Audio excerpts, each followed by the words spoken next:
عزیز طلباء و طالبات، السلام علیکم۔ ہمارا آج کا موضوع ہے نظم کل نفس ذائقۃ الموت، جس کے شاعر ہیں نذیر اکبر آبادی۔ نذیر اکبر آبادی کو ہم عوامی شاعر کی حیثیت سے بھی جانتے ہیں۔ نذیر اکبر آبادی نے زیادہ تر نظمیں کہیں اور ان کی نظموں کے موضوعات جو ہیں وہ عوام سے تعلق رکھتے ہیں۔ ان کی مشہور نظم بنجارہ نامہ ہے۔ بنجارہ نامہ، آدمی نامہ، ہنس نامہ، پیسہ نامہ، اس طرح کی انہوں نے کئی نظمیں لکھی ہیں۔ برسات کی بہاریں، اسرار قدرت اور بے شمار ایسی نظمیں ہیں جو عوام میں بے انتہا مقبول ہیں۔ کل نفس ذائقۃ الموت، جیسے کہ نظم کے عنوان سے ہی ظاہر ہے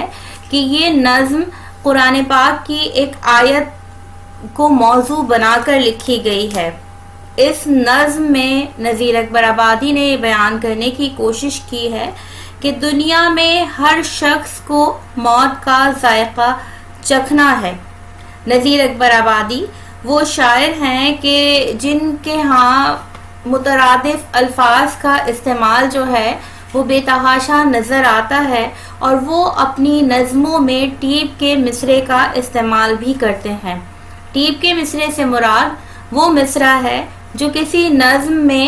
بار بار دہرایا جاتا ہے، مثلا جیتا رہا نہ کوئی ہر ایک آ کے مر گیا، یا پھر سب ٹھاٹ پڑا رہ جاوے گا جب لاد چلے گا بنجارہ۔ یہاں میں کل نفس ذائقۃ الموت کے مختلف بند پڑھا کے اس کی آپ کو تھوڑی بہت تشریح جو ہے وہ بتاؤں گی۔ عام طور پر امتحان میں اس نظم کا خلاصہ دیا جاتا ہے تاکہ طلبہ آسانی کے ساتھ اس خلاصے کو ضبط تحریر میں لا سکیں۔ اس نظم کا پہلا بند ہے: دنیا میں اپنا جی کوئی بہلا کے مر گیا، دل تنگیوں سے اور کوئی اکتا کے مر گیا، عاقل تھا وہ تو آپ کو سمجھا کے مر گیا، بے عقل چھاتی پیٹ کے گھبرا کے مر گیا، دکھ پا کے مر گیا کوئی سکھ پا کے مر گیا، جیتا رہا نہ کوئی ہر ایک آ کے مر گیا۔ اس بند میں نذیر اکبر آبادی کا کہنا یہ ہے کہ دنیا میں بے شمار لوگ آتے ہیں، اور جو لوگ آتے ہیں ان میں سے کچھ لوگ اپنی زندگی جو ہے وہ صرف اور صرف لطف اندوز ہونے میں گزار دیتے ہیں، اپنے دل کو بہلانے میں گزار دیتے ہیں۔ کچھ لوگ ایسے ہوتے ہیں جو بچپن ہی سے انتہائی خراب حالات کا شکار ہوتے ہیں اور مایوسی کی کیفیت میں رہتے ہیں،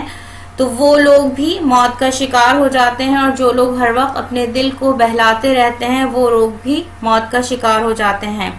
عقل مند لوگ جو ہے وہ نہ صرف یہ ہے کہ دوسروں کو ہر وقت سمجھاتے رہتے ہیں، بلکہ ہر بات پر عقل مندی کی کوئی نہ کوئی بات کرتے ہیں، لیکن موت آتی ہے تو وہ بھی اپنی موت کو نہیں روک پاتے، وہ لوگوں کو سمجھاتے موت کا شکار ہو جاتے ہیں۔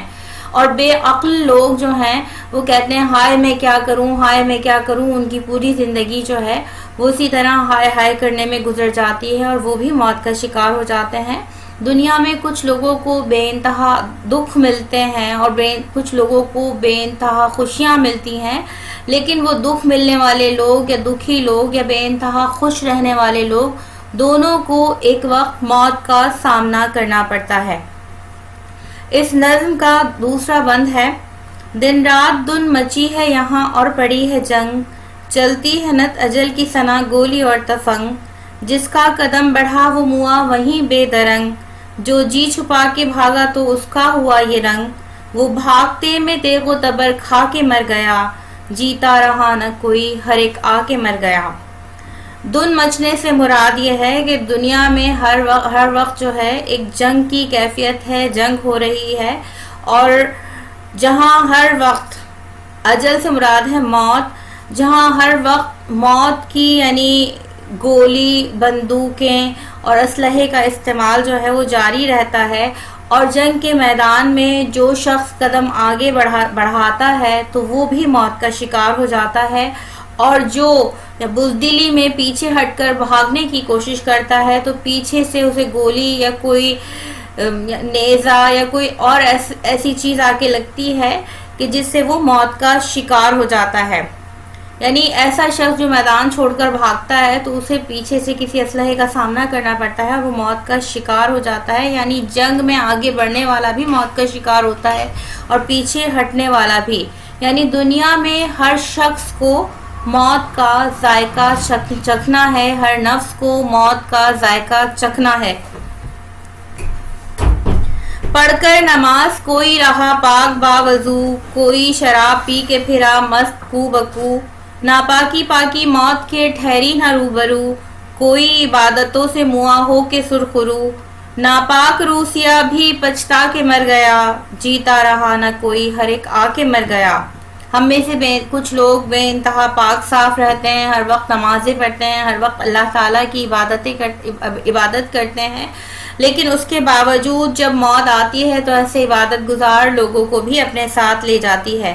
دنیا میں کچھ لوگ ایسے بھی ہیں کہ جو ہر وقت نشے کی حالت میں دکھائی دیتے ہیں، ہر وقت شراب پیتے رہتے ہیں اور ادھر ادھر ڈولتے پھرتے ہیں، لیکن موت آتی ہے تو انہیں بھی نہیں چھوڑتی، اپنے ساتھ لے جاتی ہے۔ موت آتی ہے تو وہ یہ نہیں دیکھتی کہ کوئی شخص پاک ہے یا ناپاک ہے۔ جب حضرت اسرائیل علیہ السلام آتے ہیں روح قبض کرنے کے لیے تو وہ کسی شخص کی حالت کو نہیں دیکھتے، بلکہ اس شخص کی روح قبض کرتے ہیں اور چلے جاتے ہیں۔ ہم میں سے کچھ لوگ جس وقت ان کی روح قبض کی جاتی ہے تو وہ بے انتہا عبادتیں کر انتہائی مطمئن دنیا سے سرخرو ہو کر رخصت ہوتے ہیں، اور وہ لوگ جو ہمیشہ گناہ کرتے رہتے ہیں وہ آخر میں پچھتاتے ہیں کہ ہائے ہم نے پوری زندگی جو ہے گناہوں میں گزار دی، کاش ہم نے کوئی اچھا اور نیک کام کیا ہوتا۔ تو وہ لوگ اس بات پر پچھتا کر پھر موت کے ہمراہ چلے جاتے ہیں۔ کر دل کے آئینے کے تئیں صاف ایک بار، کشف قلوب دل پہ کیا اپنے آشکار، جب پیک نے اجل کے کیا آن کر گزار، کام آئی روشنی نہ کرامات کی بہار، کامل فقیر خلق میں کہلا کے مر گیا، جیتا رہا نہ کوئی ہر ایک آ کے مر گیا۔ یعنی وہ لوگ جو اپنے دل کے آئینے کو صاف کر لیتے ہیں اور کشف القلوب کی کیفیت کا شکار ہو جاتے ہیں، یعنی ان کا قلب ایسا ہو جاتا ہے کہ انہیں ہر ایک چیز جو ہے وہ بالکل نظر آنے لگتی ہے، یعنی وہ ایک ایسی کیفیت میں چلے جاتے ہیں کہ جہاں وہ بہت ساری چیزوں کو دیکھنے کی صلاحیت رکھتے ہیں، اور وہ کامل فقیر بن جاتے ہیں، کامل پیر بن جاتے ہیں، مستجاب الدعوات ہو جاتے ہیں۔ تو وہ لوگ بھی جس وقت موت آتی ہے تو نہ ان کی کوئی کرامت کام آتی ہے، نہ ان کی کوئی روشنی کام آتی ہے، حالانکہ ان کو علم ہوتا ہے کہ موت آ گئی ہے، لیکن ایسے کامل لوگ بھی اپنی موت کو روک نہیں پاتے اور دنیا میں وہ کامل فقیر کہلاتے ہیں۔ لیکن جب حضرت اسرائیل علیہ السلام آتے ہیں یا موت کا فرشتہ آتا ہے تو اس کے ساتھ جانے پر مجبور ہو جاتے ہیں، یعنی ایسے لوگ بھی اپنی موت کو نہیں روک سکتے۔ پہنا کسی نے خوب لباس عطر کا بھرا، یا چیتھڑوں کی گدڑی کوئی اوڑھ کر پھرا، آخر کو جب اجل کی چلی آن کر ہوا، پولے کے جھوپڑے کو کوئی چھوڑ کر چلا، باغ و مکان محل کوئی بنوا کے مر گیا، جیتا رہا نہ کوئی ہر ایک آ کے مر گیا۔ ہم میں سے بے شمار لوگوں کو بے انتہا خوشبوئیں لگانے کا، پرفیومز کے استعمال کا، عطر کا بے انتہا شوق ہوتا ہے۔ ہم بے انتہا عمدہ قسم کے لباس پہنتے ہیں، برانڈڈ چیزوں کا استعمال کرتے ہیں اور دنیا جہان میں اپنے لباس کی وجہ سے خاص مقام اور شہرت رکھتے ہیں، جبکہ دنیا میں کچھ لوگ ایسے ہیں کہ جن کو پورا لباس بھی میسر نہیں ہے، وہ ناکافی لباس پہن کر، پھٹے پرانے پہن کر اپنی زندگی بسر کر دیتے ہیں۔ لیکن جب موت آتی ہے تو وہ یہ نہیں دیکھتی کہ کس نے کس برانڈ کا کپڑا پہنا ہوا ہے، موت کا فرشتہ آتا ہے اور روح قبض کر کے لے جاتا ہے۔ اور جب موت آتی ہے تو وہ یہ نہیں دیکھتی کہ کوئی شخص چیتھڑوں میں ملبوس ہے، وہ اس کی بھی روح قبض کر لیتی ہے۔ ہم میں سے بے شمار لوگوں کو بے انتہا حسین عمدہ گھر بنوانے کا شوق ہوتا ہے، اور بعض اوقات ایسا ہوتا ہے کہ جو لوگ اپنی اس خواہش کی تکمیل کرتے ہیں اور عمدہ قسم کے مکانات بنوا لیتے ہیں جس میں لان بھی ہوتا ہے جس میں یعنی نوکروں کے مکانات بھی ہوتے ہیں، اپنے رہائشی کمرے بھی انتہائی حسین اور خوبصورت ہوتے ہیں، جب اس کو استعمال کا وقت آتا ہے تو ان کو برتنا نصیب نہیں ہوتا، اور جب وہ اس گھر میں شفٹ ہوتے ہیں یا اس گھر میں شفٹ ہونے سے پہلے ہی ان کا انتقال ہو جاتا ہے، تو یہاں نذیر اکبر آبادی کا کہنا یہ ہے کہ چاہے کوئی عمدہ لباس پہننے والا شخص ہو، انتہائی امیر اور کبیر شخص ہو یا انتہائی غریب ہو، یعنی موت آتی ہے تو نہ امیر کو دیکھتی ہے اور نہ غریب کو دیکھتی ہے، وہ دونوں کو اپنے ساتھ لے جاتی ہے۔ بس ہوتا یہ ہے کہ موت کے وقت انسان کی معاشی اور معاشرتی حیثیت کا پتہ چل جاتا ہے، بادشاہ کی موت تخت پر آتی ہے اور غریب جو ہے وہ جھوپڑی کے فرش پر جان دیتا ہے۔ گیسو بڑھا کے کوئی مشائخ ہوا یہاں، یا بین واہو کوئی ہوا خود منڈا یہاں، جب مرشد اجل کا قدم آیا درمیاں، کوئی تو لمبی داڑھی لیے ہو گیا رواں، مونچھے بھوے تلک کوئی منڈوا کے مر گیا، جیتا رہا نہ کوئی ہر ایک آ کے مر گیا۔ ہم میں سے بہت سارے یعنی ہمارے علماء اور یعنی ایسے لوگ ہیں کہ جو یعنی بڑے بڑے بال رکھتے ہیں، گیسو بڑھا لیتے ہیں اور مشائخ میں شامل ہو جاتے ہیں، اور کچھ اگر آپ دیگر مذاہب کے لوگوں کو دیکھ لیں تو ان میں یہ رواج ہے کہ ان کے ہاں یعنی مونچھے اور بھوے تلک جو ہے منڈوا دینے کا رواج ہے۔ کچھ یعنی مذاہب ایسے ہیں کہ جس میں جسم پر کوئی بال نہیں ہونا چاہیے، سر کے بال، بھووں کے بال، مونچھے، داڑھی، تمام چیزیں منڈوانا جو ہے وہ ان کا ایک طریقہ کار ہے۔ تو وہ لوگ کے جو یعنی علماء اور مشائخ میں شامل ہیں اور ان کے بال یا گیسو جو ہیں بڑھے ہوئے ہیں، جب موت آتی ہے تو وہ لوگ اپنی لمبی داڑھی کے ساتھ بھی جو ہے موت کے سفر پر روانہ ہو جاتے ہیں، اور جب موت آتی ہے تو وہ ان لوگوں کو بھی نہیں چھوڑتی کہ جن کی داڑھی، مونچھے، سر کے بال کچھ بھی نہیں ہیں۔ یعنی کوئی بھی کتنا ہی بڑا عالم ہو جائے، کوئی کسی چیز میں کتنی ہی مہارت حاصل کر لے، لیکن جب موت آتی ہے تو وہ کسی کو نہیں چھوڑتی، اپنے ساتھ لے کر ہی جاتی ہے۔ اگلا بند ہے: کوئی موتی چاہتا تھا کوئی موٹ اور مٹر، جس دم قضا نے ہاتھ میں لی تیغ اور سپر، کام آئی کچھ فقیری نہ کچھ تخت اور چھتر، یہ خاک پر موا وہ موا تخت کے اوپر، تھی جیسی جس کی قدر وہ بتلا کے مر گیا، جیتا رہا نہ کوئی ہر ایک آ کے مر گیا۔ یعنی ہم میں سے بہت سارے لوگ جو ہیں وہ کھانے پینے کے شوقین ہوتے ہیں، یعنی اور کچھ لوگ دولت جمع کرنے کے شوقین ہوتے ہیں۔ کوئی موتی چاہتا تھا سے مراد ہے کہ کچھ لوگ پیسہ جمع کرنے کے، دولت جمع کرنے کے، امیر ہونے کے شوقین ہوتے ہیں۔ کوئی موٹ اور مٹر سے مراد یہ ہے کہ کچھ لوگ کھانے پینے کے شوقین ہوتے ہیں۔ تو وہ لوگ کہ جو بے انتہا دولت جمع کرتے رہتے ہیں، جب قضا آتی ہے، موت کا فرشتہ آتا ہے، سر پر پہنچتا ہے، تو وہ یہ نہیں دیکھتا کہ آپ کتنے امیر اور دولت مند ہیں، اور وہ موت کا فرشتہ آپ کو اپنے ساتھ لے جاتا ہے۔ اور وہ لوگ جو ہر وقت کھانے پینے کے شوقین ہیں، جن کو ہر 2 منٹ بعد، ہر 1 گھنٹے کے بعد کوئی عمدہ سی چیز کھانے کے لیے چاہیے ہوتی ہے، تو وہ بھی یعنی قضا کے ہاتھ سامنے بے بس ہو جاتے ہیں۔ یعنی نہ تو کسی کی فقیری کام آتی ہے، نہ کسی کا تخت کام آتا ہے۔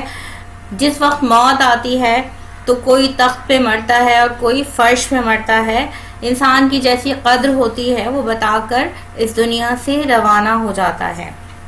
اگلا بند ہے: عاشق ہو گر کسی نے کسی گل کی چاہ کی، عاشق نے اپنے عشق بڑھانے میں جان دی، اور جب اجل کی دونوں سے آ کر لگن لگی، معشوقی کام آئی کسی کی نہ عاشقی، دلبر بھی اپنے حسن کو چمکا کے مر گیا، جیتا رہا نہ کوئی ہر ایک آ کے مر گیا۔ ہم میں سے کچھ یعنی ہم دیکھتے ہیں دنیا میں کچھ لوگ عشق اور محبت کے شوقین ہوتے ہیں، اور وہ اپنے یعنی عشق کو بڑھانے کے لیے بڑے کام سر انجام دیتے ہیں، اور بعض اوقات اپنے عشق کو ثابت کرنے کے لیے جان دے دیتے ہیں۔ اور کچھ اور ایسے لوگ ہوتے ہیں